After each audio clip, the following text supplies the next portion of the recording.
بسم اللہ الرحمن الرحیم اللہ اللہ اللہ اللہ اللہ اللہ اللہ اللہ۔ بسم اللہ الرحمن الرحیم۔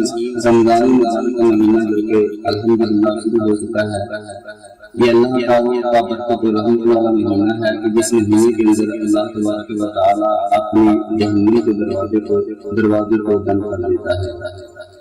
یہ اہل ایمان کے لیے انعام ہے اللہ کی طرف سے، لیکن ایک افسوس کی بات یہ ہے کہ اللہ تعالیٰ کو جہنم کے دروازے بند کر دیتا ہے رمضان کے مہینے کے اندر، لیکن ہم مسلمان اپنے بھائیوں کے جو ہم نے تنگی اور پریشانیوں کے جو جہنم کے دروازے کھولے ہوئے ہیں، ہم انہیں رمضان کے مہینے کے اندر بند نہیں کرتے۔ ہمارے ہاتھ سے، ہماری زبان سے ہمارا کوئی بھائی اس مہینے کے اندر نہیں ہوتا۔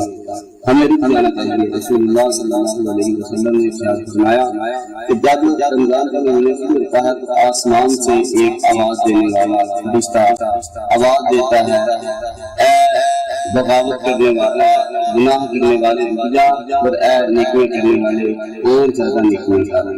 تو ہمیں نیکیوں کی طرف توجہ دینی چاہیے، روزہ لگن شور کے ساتھ محبت کے ساتھ رکھے، یہ بڑا فضیلت والا ہے۔ پھر رسول اللہ صلی اللہ علیہ وسلم نے فرمایا کہ اللہ فرماتے ہیں کہ وہ میرے لیے ہے اور اس کا اجر بھی میں ہی دوں گا۔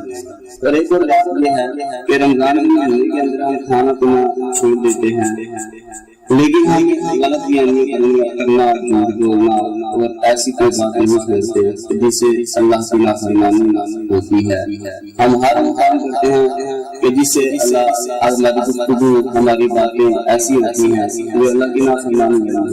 نبی علیہ السلام نے ارشاد فرمایا ہے، آپ نے فرمایا کہ وہ بندہ کہ جھوٹ بولنا نہیں چھوڑتا، جھوٹی گواہی دینا نہیں چھوڑتا، اللہ کو اس کی کوئی پرواہ نہیں جو کھانا پینا دینا کو چھوڑ دے۔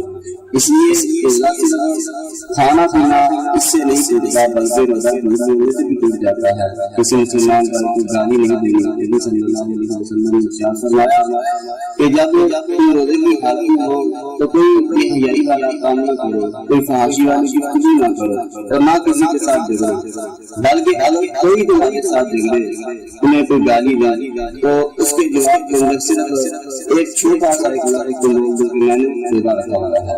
کتنی پیاری بات ہے۔ اگر ہم ایسا روزہ رکھیں تو یقینی طور پر ہمیں روزہ رکھنے کا مزہ آ جائے۔ رمضان مبارک کے اندر ہم حقیقت میں اس رمضان کی رحمتوں کو برکتوں کو سمیٹ لیں تو اس مہینے کے اندر اللہ اپنی جنت کے دروازے کو بھی کھولتا ہے، جہنم کے دروازے کو بند کرتا ہے۔ تو ہم اللہ سے دعا کرتے ہیں کہ ہم پہ جہنم کے دروازے اگر اللہ نے اس مہینے میں بند کیے ہیں تو ہمیشہ کے لیے ہمارے کو بند کر دے، اور جنت کے دروازے کھولیں اللہ ہمیشہ ہم پہ جنت کے دروازے کو کھولے رکھے، اور اللہ ہمیں اپنی رحمتوں برکتوں کو اس مہینے میں سمیٹنے کی توفیق عطا فرمائے۔